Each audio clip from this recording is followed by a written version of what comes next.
मुझे बहुत अच्छा लग रहा है क्योंकि जबलपुर से, संस्कार धानी से और माँ नर्मदा से मेरा बहुत पुराना और बहुत गहरा रिश्ता है। तो आज अगर मुझे ये सौभाग्य प्राप्त हुआ कि इस पावन अवसर पे मैं माँ नर्मदा के तट पे आ सकी हूँ, उनमें डुबकी लगा सकी हूँ, तो ये मेरे लिए बहुत सौभाग्य की बात है।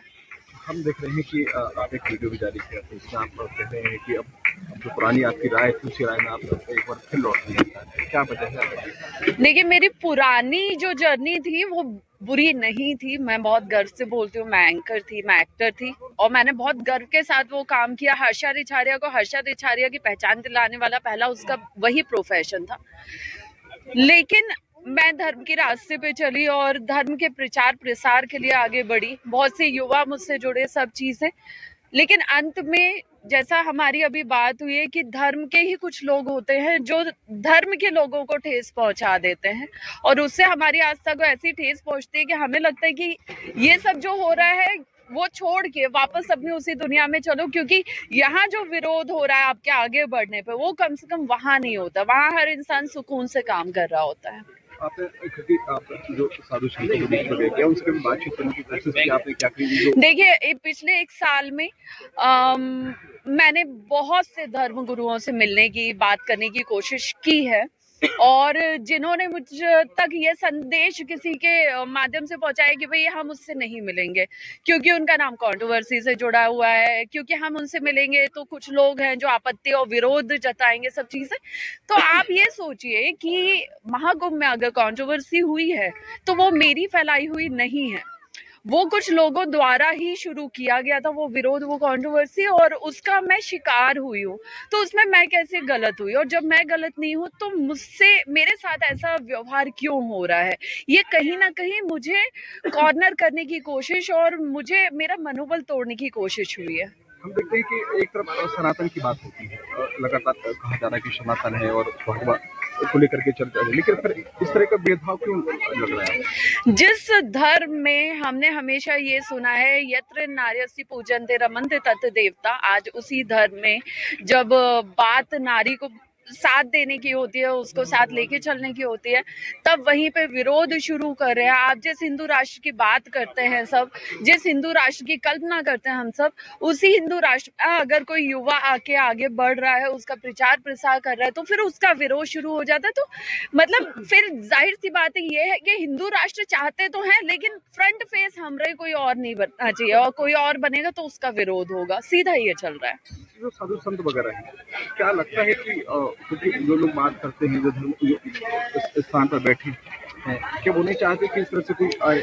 मुझे लगता है कि ये सवाल आप उनसे कीजिए, ये सवाल आप उनसे कीजिए, शायद वो ज्यादा अच्छे से चीजें बता पाए। हो सकता है कि जो मेरे साथ हो रहा है उसका भी मुझे जवाब मिल जाए।